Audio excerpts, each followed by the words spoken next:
Hi guys, Mama Mita here, and today I'm doing laundry. So I'm going to show you a little short video on how to do your laundry if you're interested in doing something like this. A lot of people are finding that, maybe this might be the way for them. And for me, I really totally like it.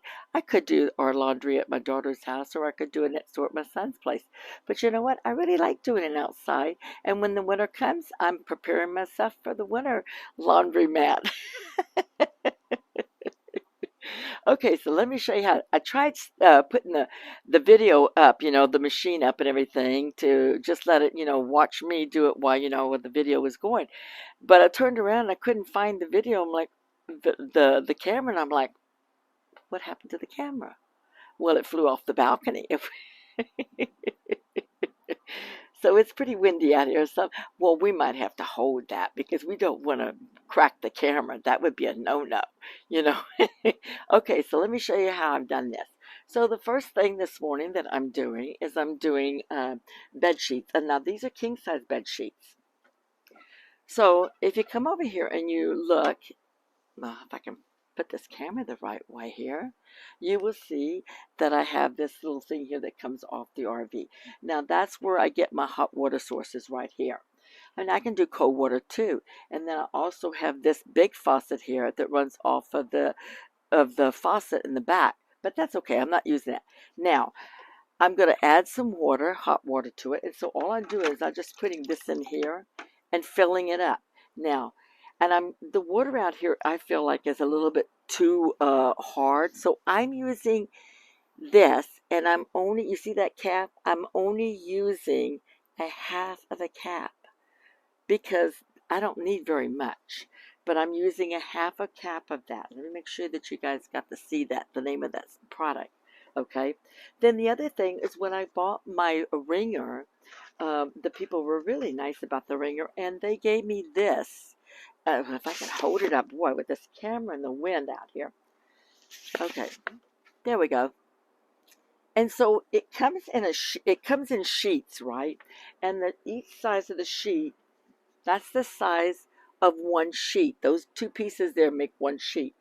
So I'm not using the whole sheet. In fact, if I can get this, in fact, I'm only using a half of one of these little sheets. So I'm going to get 4 laundries out of one of these. And it says that it will make 32 loads. Well, that's going to last me for a long time. And that's and it's biodegradable. So I can just, dump it, whatever. Okay, so I put one of those little, half of those things in there. A fourth of that sheet. I put one of them in the bucket. All right. So now at that point, that's all I'm doing. That's all I'm putting in the water. So let me bring this bucket over here and show you what I've done. Okay, so now you can see there, that's where it's filling up now the bucket for the rinse water. So in this load today, I'm just using 2 buckets to work with, okay? And so the first bucket I have the laundry detergent, and I'm getting ready to put 4 pillowcases and the bottom sheet, and these are king size sheets, into that water. And I'm going to work that water a little bit, and then I'm going to leave it set for 30 minutes. And then I'll come back and I'll work it some more after it's like soaked a little bit. I'll work it some more, and then I'm going to run it through the wringer. So that's where I'm going to stop now. Okay, so here we go. So I'm putting the 4 pillowcases in first, and I'm taking my plunger and I'm just working the hot water. And this is pretty hot water. I'm working the hot water and soap with that softener through that. Okay, I'm going to stop, and now I'm going to add the sheet. Now this is how I do it. Of course, if you get this, you can do, your own way, whichever way you want to do it, or however you see best. On the big days that I'm washing a lot, I usually have 4 buckets out here ready to go. Okay, so I'm working that, and so now I'm going to leave that for 30 minutes. Okay, so I had to tie this camera to the fence. Oh my goodness. Okay, so now at this point I'm ready to wring it. Okay, so I've already went and washed it, like, a few times with this here. Okay, so now I've positioned the wringer. Now the wringer, it came from Columbus Washboard Company, and it's a pretty good wringer. I think it was like $156 for them. They're not cheap, but they'll last forever. Okay, so at this point, I put like a little piece of wood, because this plate will float back and forth either way, whichever bucket you want the water to flow. Now, if you have tubs, square tubs, you're going to catch more of the liquid. In this case, I just wanted to use buckets. I felt that buckets were the easiest for me to deal with. Okay, then you want to get it ready, and you're just going to pinch it like that. And you see how the water, when it comes out, it's going to run back. It's targeted to run back into the bucket. And what I did is I locked it where this would not flip to the other side, because I didn't want it to flip the other side. And it's just going to flow over to the other bucket. Uh-oh, make sure we don't have too much here, or we might have to back it up. If it gets hung up, you can also back it up. I need to tighten it up more, because yesterday was a big day. Let's see if I can get this through. Okay. Maybe not. I might have to go backwards. Okay. That's because I got lazy and didn't straighten the sheet out. That's okay. All right. So now, the rugs are the challenge. That's the challenge, is the rugs. Holy moly, man. Those things are really tough to get through. And you pretty much can't get some of the thicker rugs. So what I do is I just lay them out in the sun. And I take hang them down like that so the weight goes and the water comes right out. Now let's try this one more time.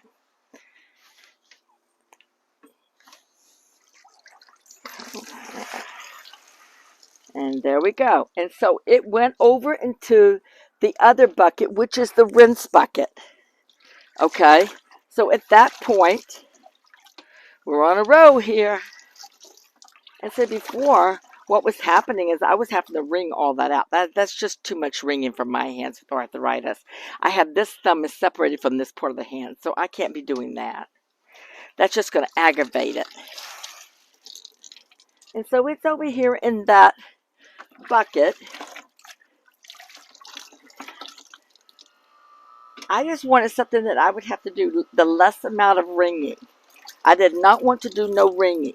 So now this water here in this bucket, I'm going to save it to put that last sheet in. And I'm going to let that start soaking. Okay, so then I take this one at that point. I put that last sheet in there.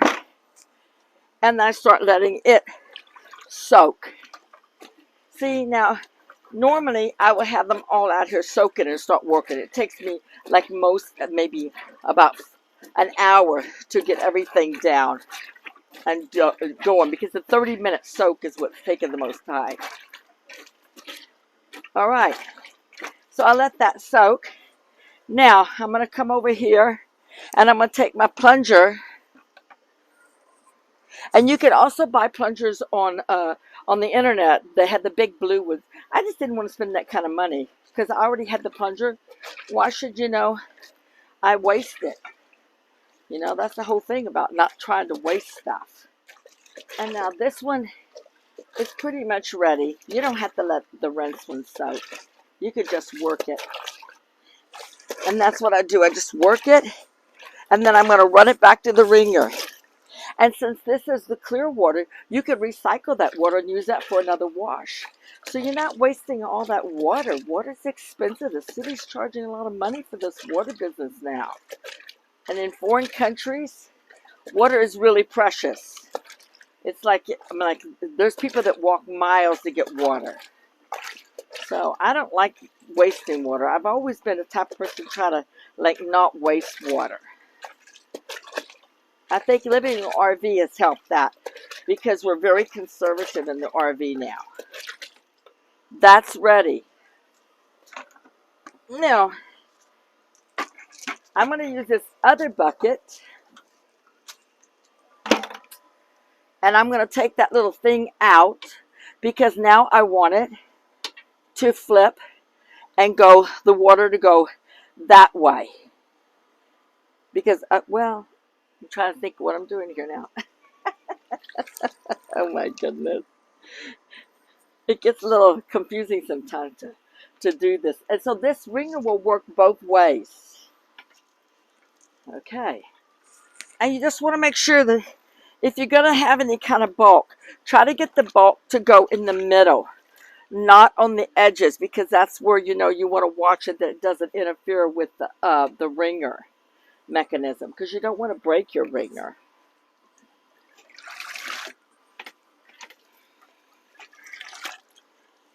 And the sun's pretty strong out here today, and so is the wind.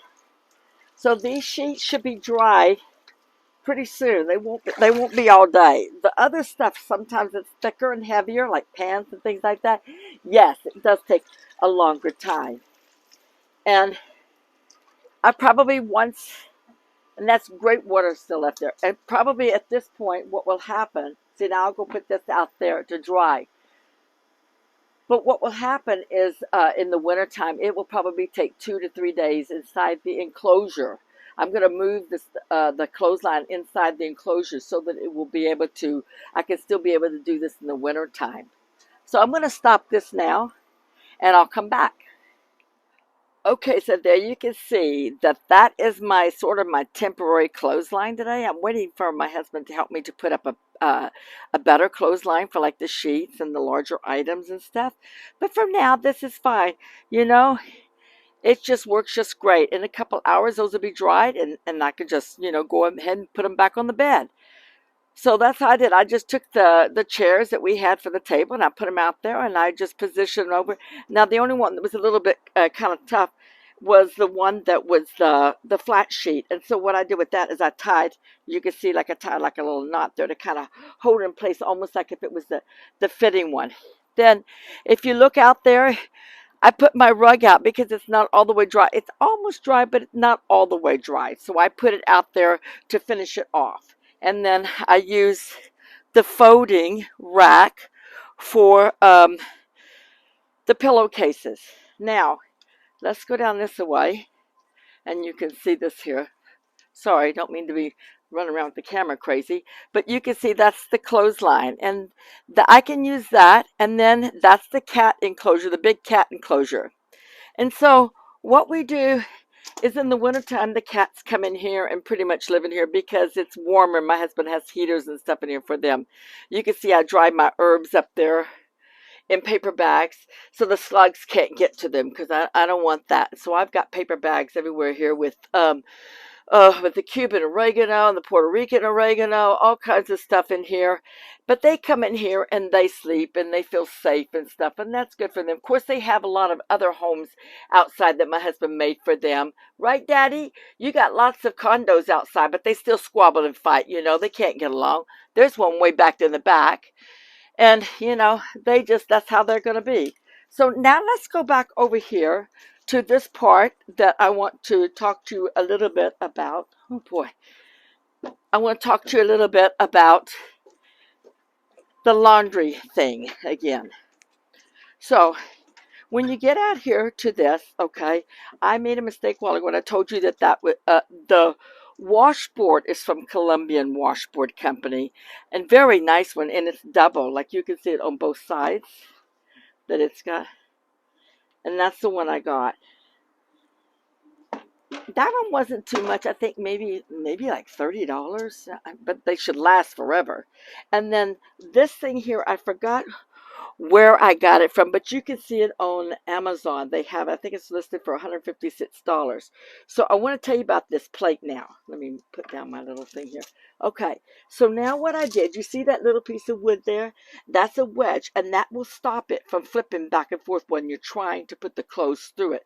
Now, you cannot put like blue jeans, stuff like that. You could run the blue jeans through, but you're going to have to be very careful and don't try to go over the top part where the button of the big, your big button up by the zipper. You would not want to put that through there because you could damage these. Anything with buttons and snaps and stuff, you might do damage to that. Plus, you could run the risk of breaking that. So the best thing to do was to try, if you're going to do jeans, I would say run the legs through, but then stop before you get to the legs, and you would have to do it carefully and then just back it up because you can back this up. The other thing I want to mention to you that's super important is that when you're running the wringer, you want to make sure you're paying attention because this is important. It's kind of like if you was doing your hair and you was using a hairbrush and you was putting your hairbrush through your hair. You don't want that hairbrush to, get your hair tangled up because then you're going to have a big mess to try to get that out, right? It's the same thing with the wringer. If you're not paying attention, you're going to have a big mess. You might even wind up getting it so tangled up you might have to cut it out. I don't know of anybody doing that, but the thought has crossed my mind. Oh, pay attention to what you're doing here now. So that I want to make sure. And then this here up here on the top, this puts the pressure, the amount of pressure you want to put on the clothes to squeeze the water out. So like if I was doing the sheets, I should put it more, but it's okay because the sun's going to dry them out anyway really quick. So it's fine. No big deal. But, like you can't really put rugs through this unless it was like small rug. That's only this was because you don't want to get that tangled in and that could be a mess. So I found the best for me was just to hang them over the fence or hang them back there over those pallets and let the water run down the end. But now when you get to the point where you're getting into the winter time, then that's a different story. At that point, you can't leave them outside on the fence here because it's just going to be like raining all the time. That's what Washington's good at, is raining. We rust over here. We don't tan. So I would have to move them into the enclosure. And at that point, I put them on the rack or I hang them from the ceiling on a cord going across. But still, that's going to bring about 3 to 4 days. And those rugs, those thick rugs like that, we're on the second day with those rugs. I would say that might take as much as 4 days to do a rug inside the enclosure. I know this from experience because when I did the baby diapers before, when my kids were younger, I had drying racks. I had 8 drying racks downstairs. And what I did is I would wash the diapers, and then I would take them to the drying rack. The next day, I had to flip them over. And sometimes, if they didn't get all the way, I had to open up the flap in the front and then flip them back over. So they took 2 to 3 days in the winter, even with the heater going in the house. So sometimes it takes, a little time. But you know what? You're not using electricity. It's just drying. So big deal. So I had a lot of baby diapers that I made sure that I always had plenty because we had 3 kids with the diapers and stuff. So we were going through a lot of diapers. I mean, we had a load of diapers every day. So just take that in consideration that when you're drying, these clothes, if it's in the full sun, it's going to take a lot less time. But if it's in the winter and you have to bring them in, it might take longer. Now, also, I forgot to mention to you, you see this big plastic bag? I get those from IKEA, and they're fairly cheap. At least they used to be. And I like them because my Brompton, my traveling bike, will fit in one of those bags, and it makes it really easy just to put on an airplane. Okay? Well, I'm using this bag to cover my wringer because once my wringer dries out, okay, and it's fine, I put the cover over it because I want to make sure that I take care of my wringer, because this thing, it costs $156, and so that's $156, so you want to make sure that you take care of these things. The same thing with the washboard. What I'll do with the washboard is I will put it underneath the table so it's protected. And the same thing with the plunger. I put it away. I put my stuff away until the next time so that it makes it last longer. Okay, guys, that's the end of my little video today. So I hope you guys like this. I had fun. I love doing this stuff. It's so relaxing, really. So now if you guys like this video, please give me a thumbs up. And if you haven't subscribed yet, please, please, please do. You guys have a wonderful day. Bye now. We'll see you next time.